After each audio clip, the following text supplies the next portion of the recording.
बावे लागल जनी बनाए रजऊ पागल जनी बनाए रजऊ पागल अभी बबुआ बावे जागल जनी बनाए रजऊ पागल अभी बबुआ बावे जागल।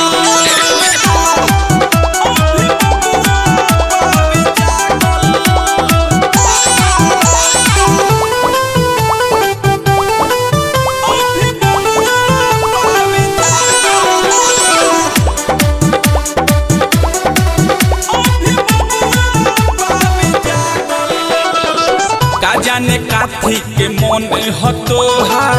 हिया नहीं भरे एको टाइम नहीं मिले तलाक रुसा फूली करे का जाने काथी के मन हतोहार हिया नहीं भरे एको टाइम नहीं मिले तलाक रुसा फूली करे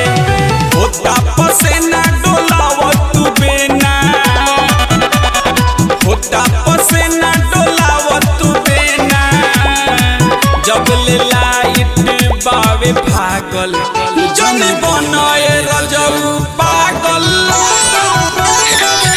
जनी बनाए रजऊ पागल अभी बबुआ बावे जागल जनी बनाए रजऊ पागल अभी बबुआ बावे जागल।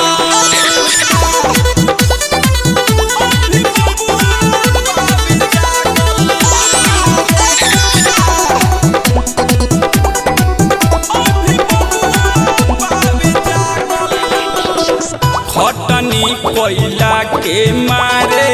गोल गोइल बॉडी लौकतावे हड्डी तब खेलता कबड्डी खटनी कोयला के मारे गोल गोइल बॉडी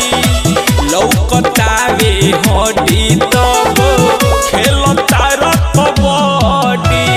मुन्ना सुकेश देवर रोजे रिगावे मुन्ना सुकेश देवर रोजे रिगावे राते बाजत रहुए छागल जनी बनाए रजऊ पागल जनी बनाए रजऊ पागल अभी बबुआ बावे जागल जनी बनाए रजऊ पागल अभी बबुआ बावे जागल। आवते असुरवा धले लकोरावा आवते असुरवा धले लकोरावा कौन हिरिस बावे लागल जनी बनाए रजऊ पागल जनी बनाए रजऊ पागल अभी बबुआ बावे जागल जनी बनाए रजऊ पागल अभी बबुआ बावे जागल। सत्यम रिकॉर्डिंग स्टूडियो खोरी पाकर।